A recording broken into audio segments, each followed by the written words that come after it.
Il était une fois un père qui avait deux fils.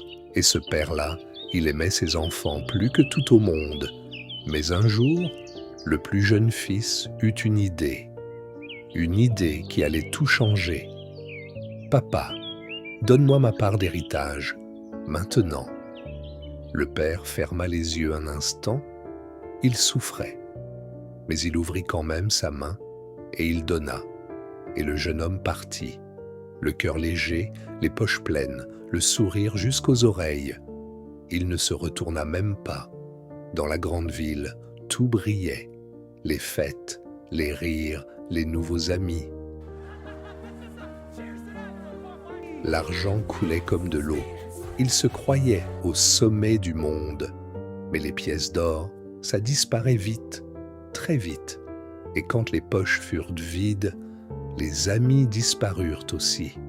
Il se retrouva seul, affamé, à garder des cochons sous un ciel gris. Lui qui rêvait de liberté était devenu prisonnier de ses propres choix.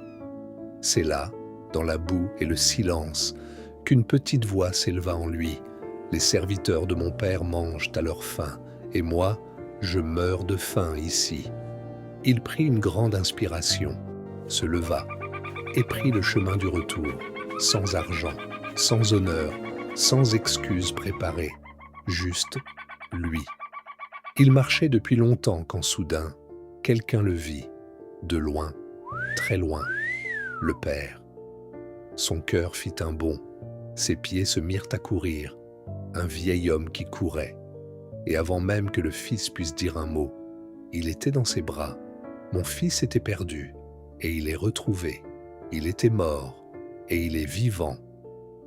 La fête commença. La musique, les danses, le grand repas, les larmes mélangées aux éclats de rire.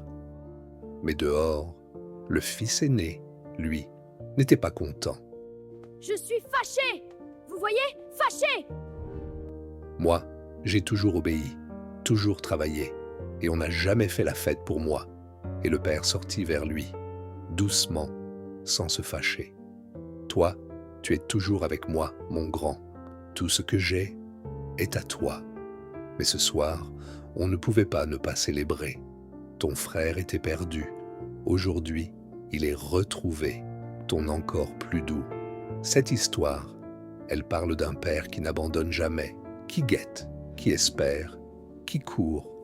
Elle te parle peut-être de toi ou de quelqu'un que tu aimes, parce que peu importe combien de fois on s'éloigne, il y a toujours quelqu'un qui attend, les yeux fixés sur le chemin, prêt à courir vers toi.